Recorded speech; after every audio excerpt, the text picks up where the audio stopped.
Pessoal, boa tarde. Meu nome é Aquila Bruno, eu sou uma psicóloga social comunitária, tenho atuado com grupos terapêuticos e também com processos grupais voltados aí para comunidades, instituições públicas, né, escolas, serviços de saúde. Também sou pesquisadora, participo do núcleo de pesquisa do NEABI, o FOP, também do núcleo de pesquisa de extensão Conexões de Saberes, da UFMG, e do NEPER, que é um núcleo de pesquisa da UENG.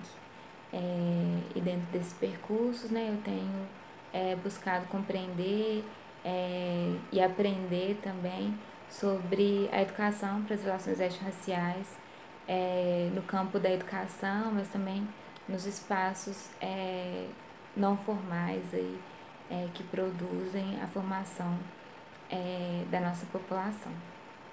Estou super feliz aí com a possibilidade de troca, de diálogo com vocês. Já tenho uma proximidade com a escola Intendente Câmara. Meu marido Lívia, ele trabalhou no ano 2019 com vocês e a gente tem boas lembranças desse encontro. E aí, para seguir, né, com a nossa conversa, eu queria colocar que as perguntas, né, elas foram muito interessantes, assim, mobilizaram bastante. Fiquei super feliz, inclusive, né, de recebê-las, de ser mobilizadas por elas e também de procurar e tentar compreender e pensar caminhos para a gente trocar a partir dessas tecnologias, né, que estão disponíveis para a gente. Um ponto importante, assim, é que algumas das questões, elas, a proposta, né, a gente pensar as drogas lícitas, mas algo que me chamou bastante atenção é que várias das perguntas, elas vão trazendo aí uma costura, uma articulação também com as drogas ilícitas, né? E o que eu penso é que não poderia ser diferente, porque se a gente pensa que existem drogas, né, que são lícitas, é porque tem algumas, né, que ocupam esse lugar oposto. E aí, pensar uma é também pensar a outra, né? Esse debate, ele tá ali o tempo todo articulado. E as perguntas de vocês já revelam essa articulação. Sobre a primeira pergunta, né? Um de vocês coloca a seguinte questão. Se o governo fizesse uma restrição mais rigorosa a respeito das drogas lícitas, o consumo iria diminuir? Essa pergunta ela é frequente, né? E dentro desse debate do uso das drogas, tanto lícitas quanto drogas ilícitas. E aí uma questão que eu queria voltar aqui para vocês é a seguinte, né? Porque uma guerra, ela nunca é direcionada a uma coisa, a um objeto, né?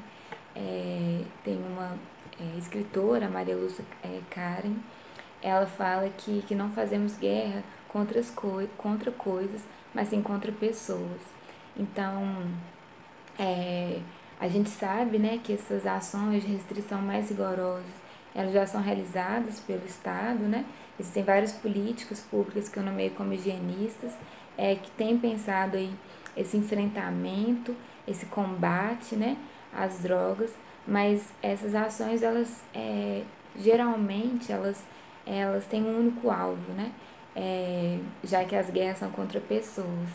E esse alvo são as populações periféricas, né? A juventude negra.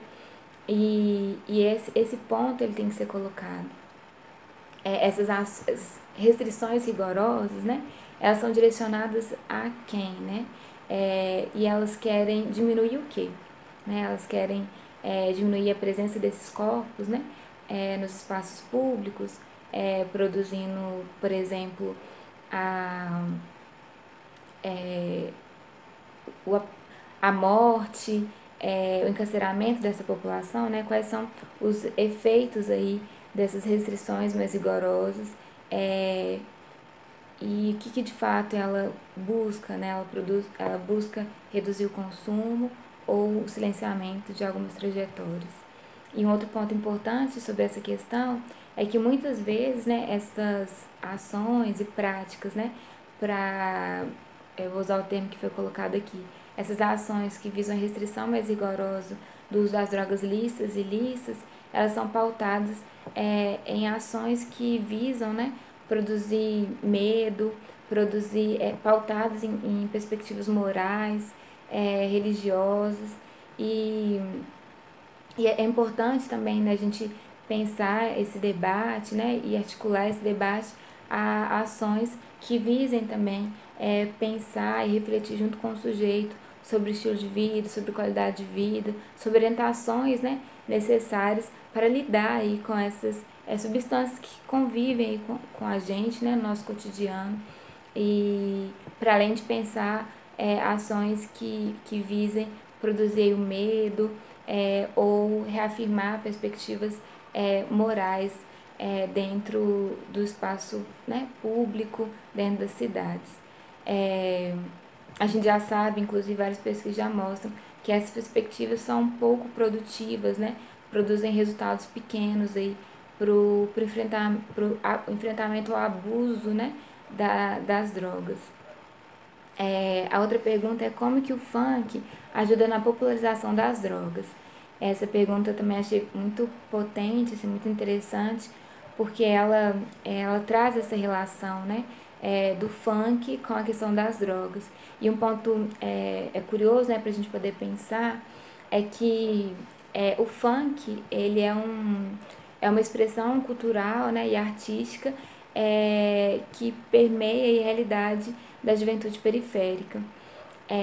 E muitas vezes essa experiência ela é articulada, né, apenas à questão do tráfico de drogas. E o que a gente sabe aí a partir de pesquisas, né, e imagino que vocês também, a partir das vivências de vocês, é que o funk, né, o universo do funk, ele possibilita para a juventude espaços, né, de socialização, de vivências, de dança, música, é, de vivências afetivos sexuais e também desse contato com o álcool e outras drogas. A questão é que não é só o funk, né, que possibilita essas experiências para a juventude. Há tanto outros espaços aí culturais, sociais, que possibilita esse contato da juventude com essas experiências que são próprias aí da juventude. E a questão é por que a gente quando a gente pensa no funk, a gente só consegue entender e perceber essa realidade dessa expressão artístico-cultural. E por que as outras experiências não são interrogadas, né? E aí, um ponto que eu queria colocar aqui para vocês é que esse olhar, né, que criminaliza, que demoniza o funk, ele também é vivido pela capoeira, pelo rap, pelo samba, que são experiências artístico-culturais produzidas pela população negra brasileira. Então, o que acontece, né? Quais são as forças, as relações de poder que levam, né, a gente a perceber e a criminalizar apenas o funk dentro desse contexto, ou entender que ele é o único responsável pelo tráfico de drogas ou pelo incentivo da juventude ao uso das drogas. E é um ponto também que eu queria ressaltar aqui para vocês, é a questão do samba, né? Porque o samba, há décadas atrás, ele era visto, era colocado nesse lugar, né? Como esse lugar da criminalização. E hoje ele é um cartão postal do nosso país. Ele foi embranquecido, né? Ele surgiu, né, nos morros, nas periferias, ele passou por um processo de embranquecimento e hoje ele é nomeado e visto, exaltado como cartão postal do nosso país. Então, como que esse lugar, né, essas produções e construções, saberes da população negra, muitas vezes são colocados, né, nesse lugar e movimento que nos impossibilita, como sociedade, de perceber essas produções também em outros lugares, né? E no caso da questão das drogas, né, de interrogar também outros espaços, outras instituições. uma pessoa colocou, né? O consumo de drogas leves facilita o uso de drogas mais pesadas posteriormente. Essa questão também ela é colocada aí, né, no nosso cotidiano. E o que eu queria ressaltar sobre isso é que muitas vezes a gente. Opa, deu uma caída aqui.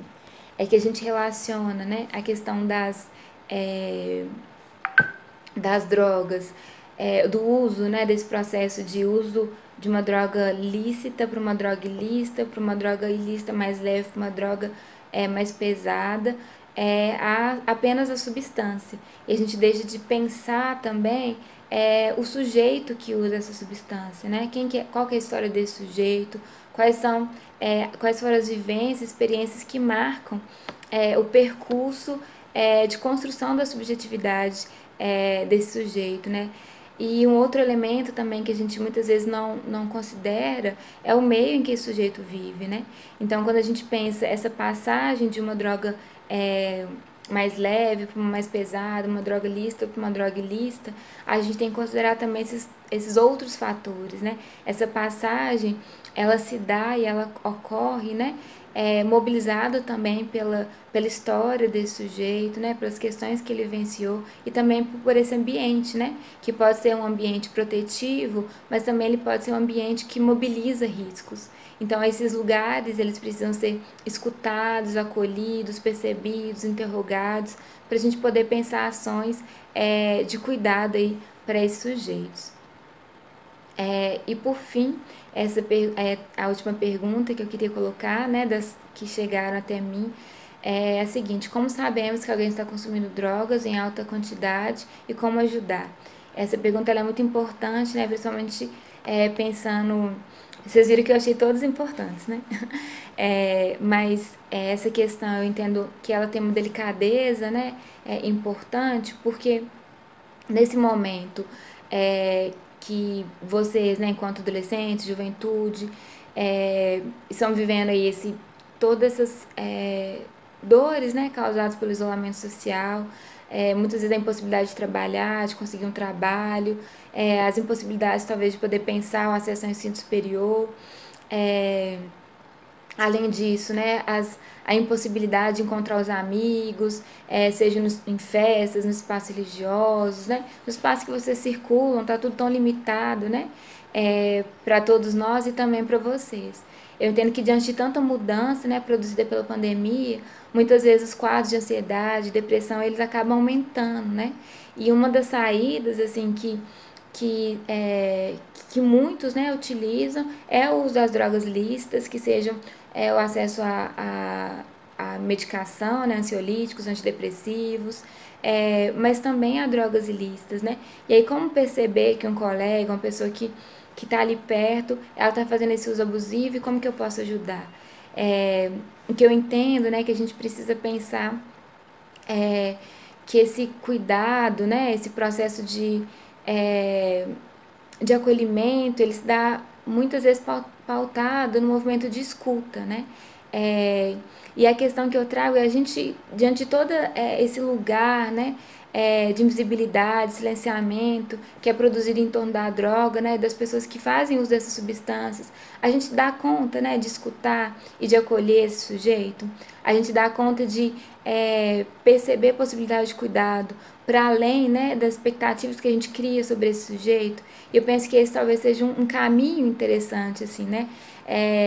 Saber que a pessoa está utilizando, né? Isso é importante, né? E a pessoa ela vai apresentando alguns sinais, né? Com relação a isso, que seja isolamento, né? é, Social, mas também o ponto que eu queria colocar aqui para vocês é como que a gente pode pensar esse lugar de ajuda, né? E esse lugar de ajuda ele passa por nós, né? Pelo modo como a gente percebe esses sujeitos e sobre as expectativas que a gente tem sobre eles, né? E como que a gente escuta o que eles colocam pra gente, eles e elas. E aí, eu queria finalizar com uma música do Emicida, eu imagino que vocês conheçam, né? E ela traz aí a seguinte.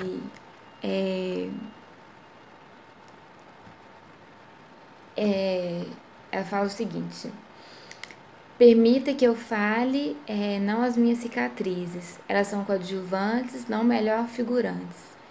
Que nem devia estar aqui. Permita que eu fale, não as minhas cicatrizes. Tanta dor rouba nossa voz. Sabe o que resta de nós? Alvos passeando por aí. Permita que eu fale, não as minhas cicatrizes. Se isso é sobrevivência, me resumir à sobrevivência. É roubar o pouco de bom que vivi. Por fim, permita que eu fale, não as minhas cicatrizes. Achar que essas mazelas me definem é o pior dos crimes. É dar o troféu pro nosso algoz e fazer nós sumir. Tenho sangrado demais, tenho chorado pra cachorro. Ano passado eu morri, mas esse ano eu não morro. Essa música, né, da Emicida, ela nos convida aí a pensar como que a gente precisa, né, pensar aí os nossos corpos, as nossas trajetórias, experiências, considerando as nossas dores, né, mas também pensando as potências, né, que os nossos corpos podem produzir, também para poder pensar essa relação, né, com as drogas lícitas e as drogas ilícitas, né. Então, pensar práticas de cuidado, né, pensar essa realidade, também interrogar os nossos preconceitos, né, os nossos modos de enxergar